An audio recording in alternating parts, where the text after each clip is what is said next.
विनायक राऊतांसाठी आदित्य ठाकरेंची सावंतवाडीत सभा, महाविकास आघाडीचं जोरदार शक्ती प्रदर्शन, तर आज नारायण राणेंसाठी कणकवलीत राज ठाकरेंचीही तोफ धडाडणार।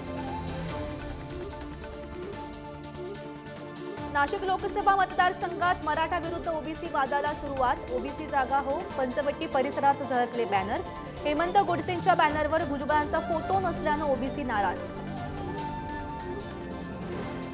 मोदींवर उद्धव ठाकरेंची मदत घेण्याची वेळ येऊ नये हीच प्रार्थना, शरद पवारांचा मोदींना टोला, तर मोदींनी कितीही डोकावून बघितलं तरी खिडकी बंदच राहणार, राऊतांचाही चिमटा।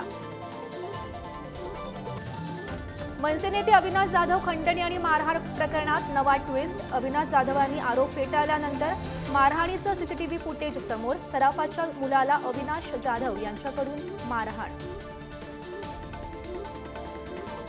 ऐन लोकसभा निवडणुकीत केंद्रानं कांद्यावरील निर्यात बंदी उठवली, मेट्रिक टनाला $550 किमान निर्यात मूल्य दरानं करता येणार निर्यात, मात्र फायद्याबाबत शेतकऱ्यांसह व्यापाऱ्यांमध्ये संभ्रम।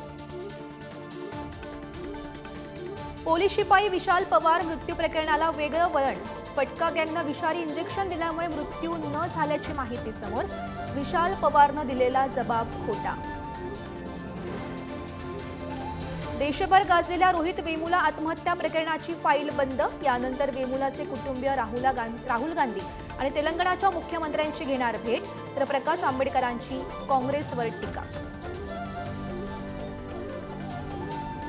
सांगलीच्या एरंडोलीत सैन्याच्या हेलिकॉप्टरचं इमर्जन्सी लँडिंग, हेलिकॉप्टरमध्ये बिघाड झाल्याची माहिती, निवडणुकीच्या कामासाठी जात असताना हेलिकॉप्टरमध्ये बिघाड।